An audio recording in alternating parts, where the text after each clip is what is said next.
noma bani ohlanganayo nomlilo kamoya ongcwele akakwazi ukuthula nevangeli, uzoba ubufakazi.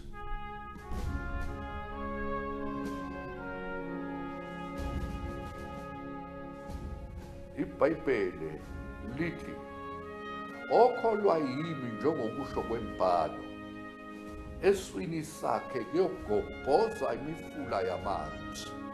Umfula ungaguqula ihlane lonke libe lihle, likhahlele njengembali, kube khona okuhlaza.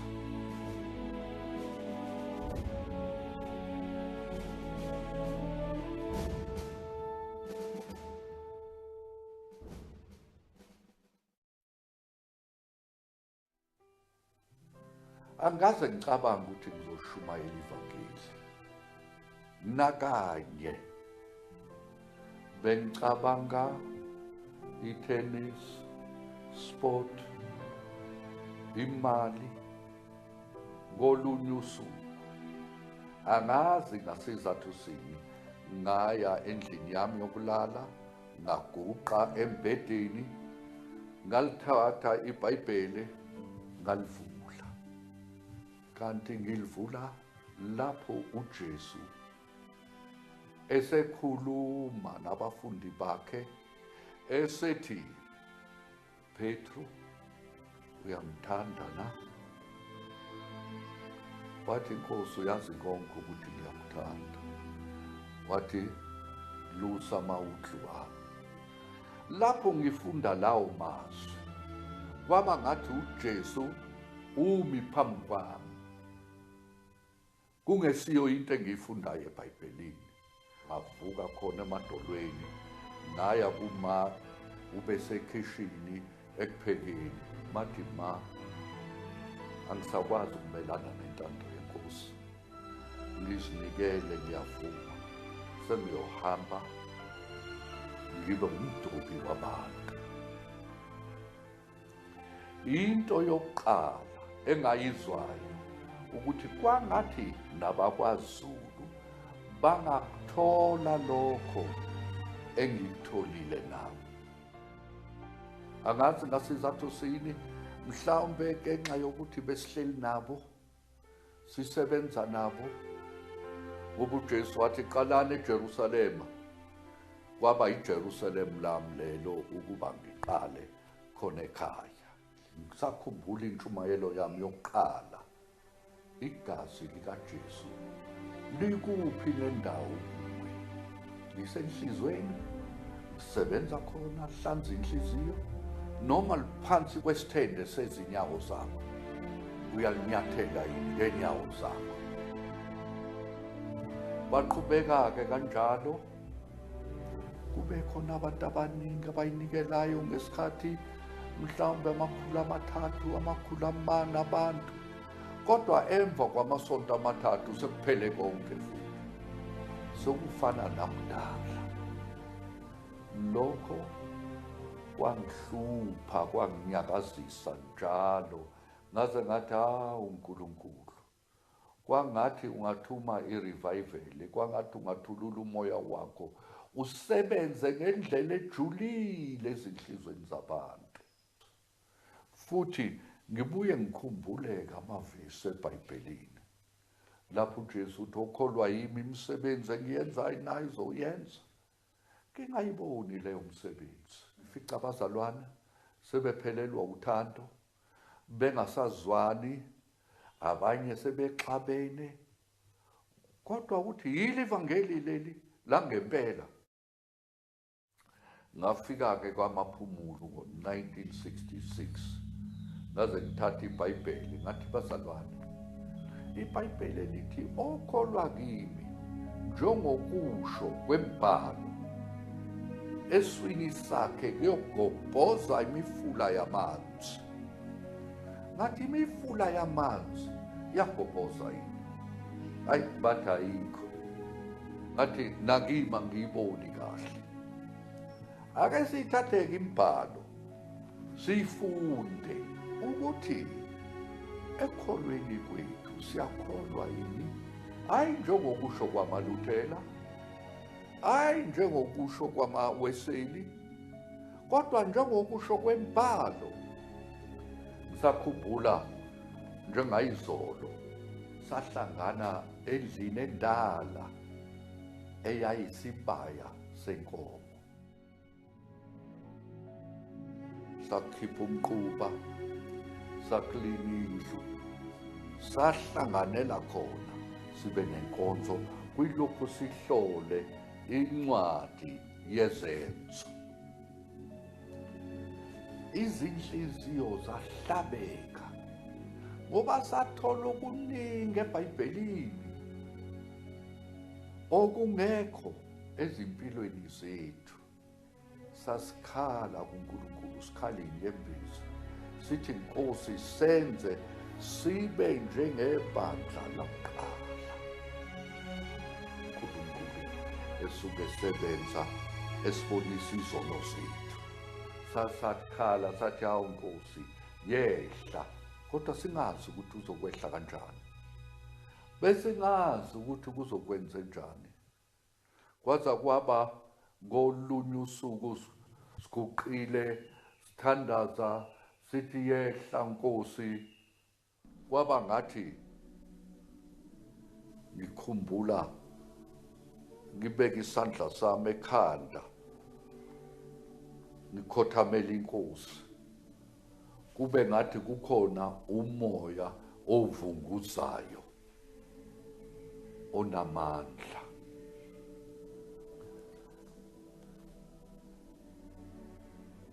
Kwaba khona ukuzizwela ukuthi uNkulunkulu usefikile phakathi kwethu. Bezingekho insimbi esikhalayo, bekungekho ukumema abantu, besibona betheleka. Abantu bathi siyathanda ukuthi sihlanganise noNkulunkulu. Sithi kodwa nami enobani umuntu.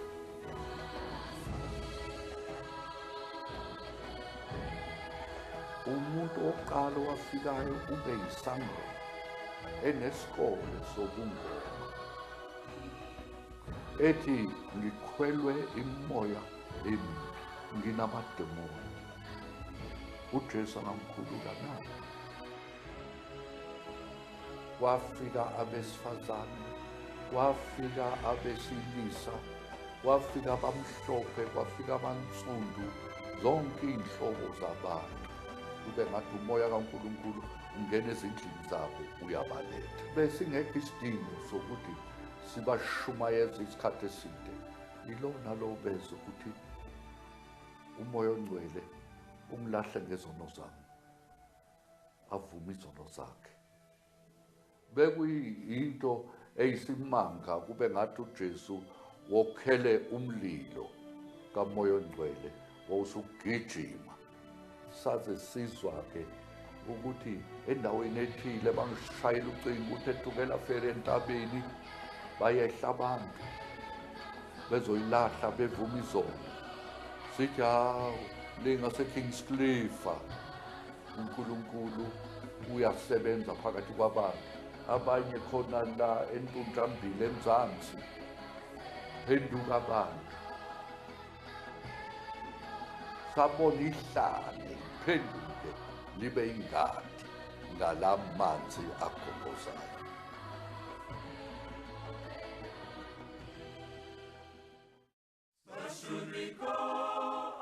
Ziningi izindlela zokuqhuba ivangeli.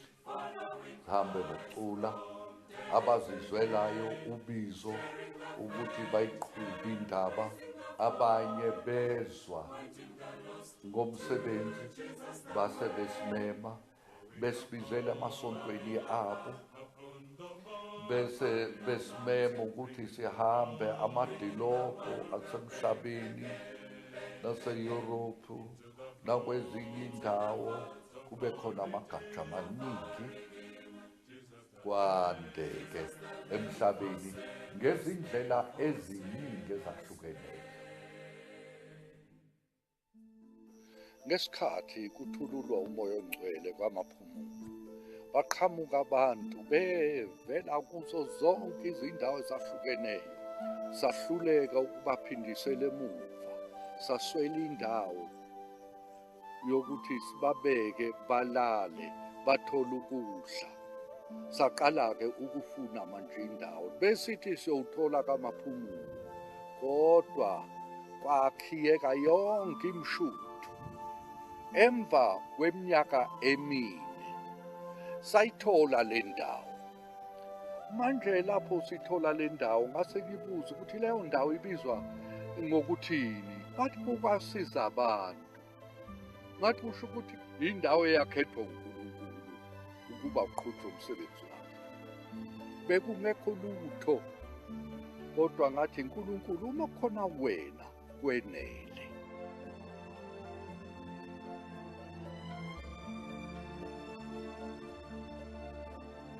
Saqala phansi. Ikhishi lokuqala ngalakha ngezandla zami ngodaka. Saqala izindlu zokulala, kanti ngokwakha kwaqhubeka umsebenzi.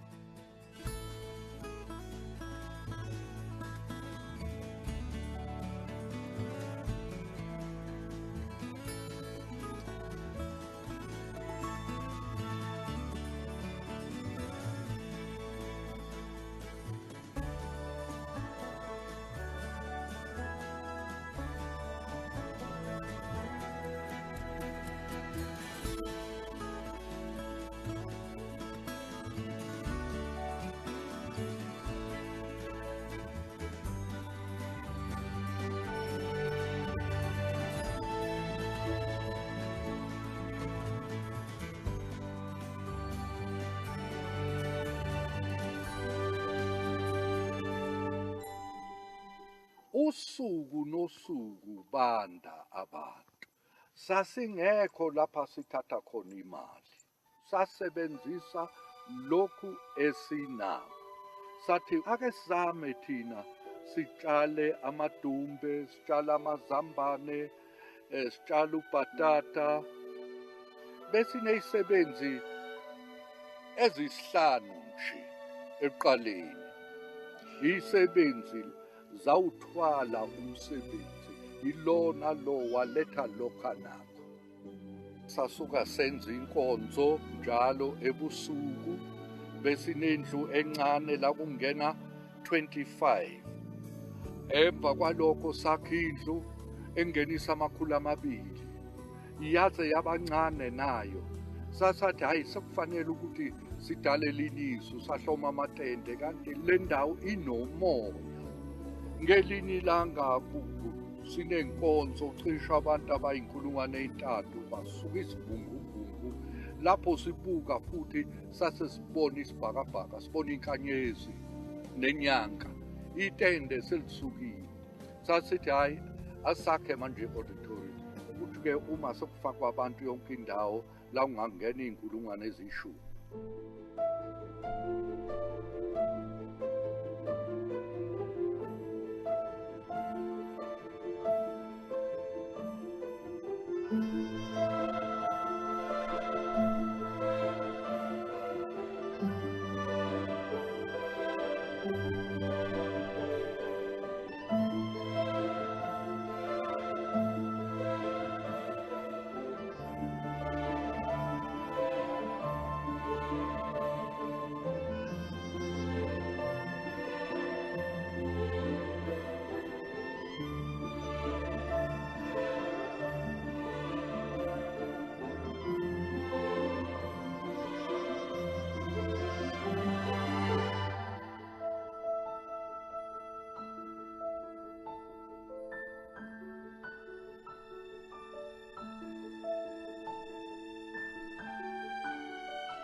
Kwaba ngo-1973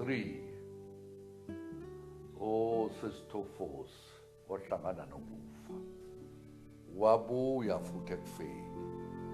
Uma isebuya ekufeni wathi ngiyathanda ukuthi ngiqale umsebenzi phakathi kwabasha. ngizomema izingane ezebandla, ngimeme nabansundu, abamhlophe, bafika saba nenkonzo yokuqala yengane.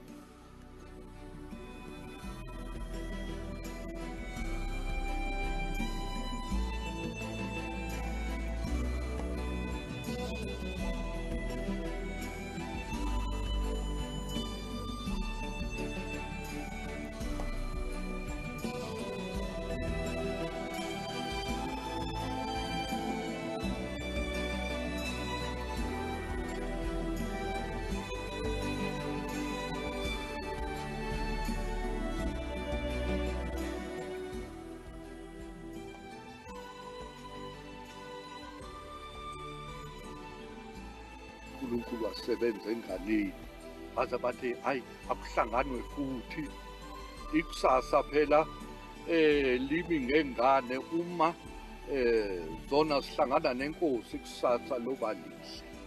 Kwase qhubeka-ke njalo kuze manje sekujwayele ukuthi kube kabili, ngoJulayi ngoDisemba sibe ney'nkonzo ey'nkulu.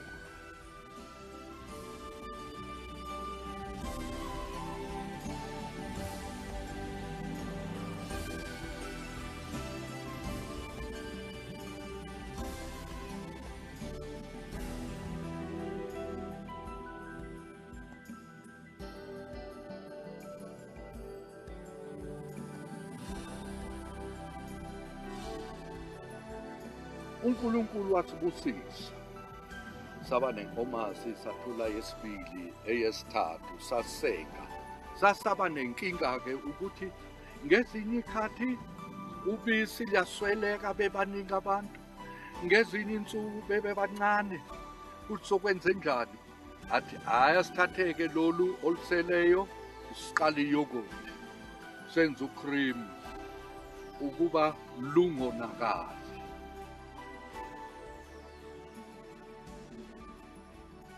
Yafika ingane yathi imfundisi, ngaba nombono ukuthi likhona igugu laphansi emhlabathini, kodwa ulazi. Hawu, ngasuka ngafuna igolide, ngafuna amadayimondi, isigcino, sathola amanzi. Sathi hhayi asiwathathe la manzi amahle siwafaka emabhodleleni. Kanjalo-ke saqala ngezinto ey'ningi, namafamishi, no-capsicum, ama-sweet pepper, ukuze sikwazi ukubasiza abantu mahhala.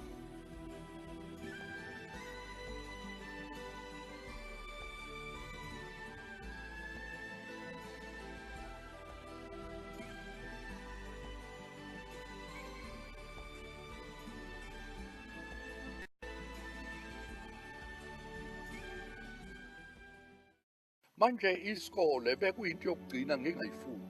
Bafika abayisebenzi bathi mfundisi, asakwazi ukuthuma ingane zethu ziye esikoleni ziyofunda ngoba thina sishumayela ukuthi asithandane ngothando lukaNkulunkulu. Kodwa ingane sezifundiswa ukuthi asizondane. Ngathi cha, akeke kulunge lokho, asiqale sona isikole ukuba njengokuba zifunda ingane zami, ngiyathanda nengane zabo zifunde.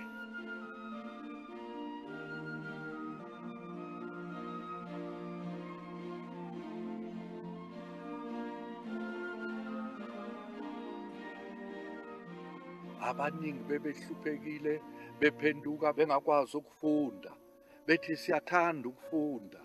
Sathi hayi asibafundisi bekwazi ukufunda iBhayibheli. Ngokuhamba kwezinto sabona ukuthi hayi kungcono ukuba siqala ikholeji, ukuba imfundo ingehleli phansi, kodwa ingane zethu zithole imfundo ephakemeyo.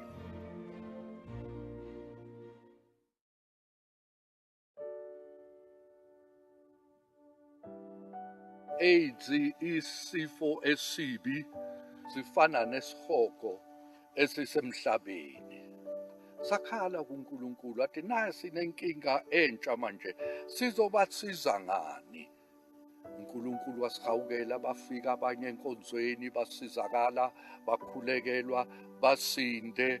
Ngasekugcineni ngathi hayi, kwangathi sekuyisikhathi sikaNkulunkulu ukuba sakhe manje indawo yabo yokuba sibasize, sibakhulise ngomusa wenkosi, sibanike ukudla okuhle, bese-ke okukhulu kunakho konke sibakhulekele, ngoba igama likaJesu liphezu kwamagama onke, likhulu futhi kunegama lengculaza.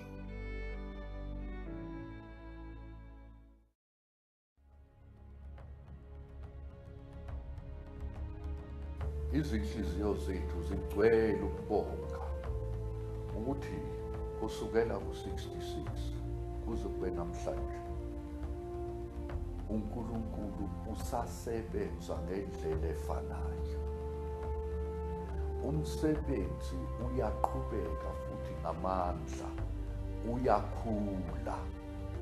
Ekuqaleni asicabanganga ukuthi indaba inganda kangaka, kungaphezu kwamandla ethu.